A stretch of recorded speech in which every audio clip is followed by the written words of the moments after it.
Ukrainalı jurnalist ve aktivist Aleksandr Nikolaychuk Alevsk şäherinde näweli adamlar tarapyndan urulup ýenjildi we kesilhana düşdi.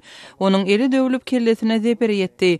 Nikolaychuk Jytomyr şäherinde Yantar daşynyň bir kanun önümçiligi boýunça geçirilen maslahata gatnaşyp 3 gün mundan ozal öýüne dolananda hüjüme sedebar bolanlygyny 13-nji ýylda habar berdi.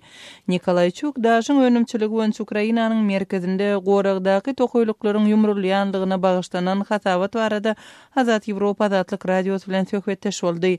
Önümçilik esasan jinaýatçy toporlar tarapyndan dolandyrylýar we olaryň resmiýetlerin göz ýummagy üçin töleýändikleri çak edilýär.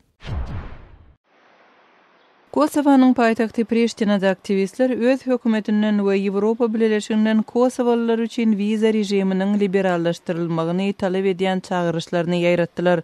Beýannamada Ýewropa Birleşiginiň liderlerinden Kosowanyň raýatlaryna regionyň beýleki raýatlarynyň kyýaly azatlygy bermek talep edilýär. Bosniýa-Hersegowinyň we Serbiýanyň raýatlary şeýle-de Balkanlardaky beýleki raýatlar Ýewropa Birleşigine vizasyz seýahat etmek hukugundan peýdalanýarlar.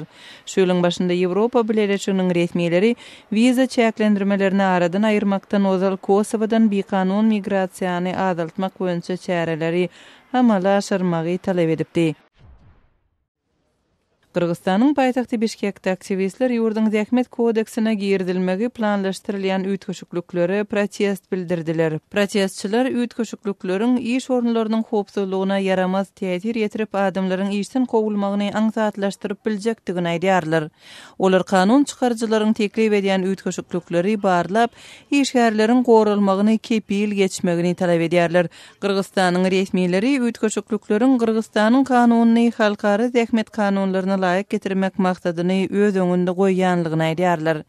Siz günüň täzelikleri bilen tanyş boldunuz.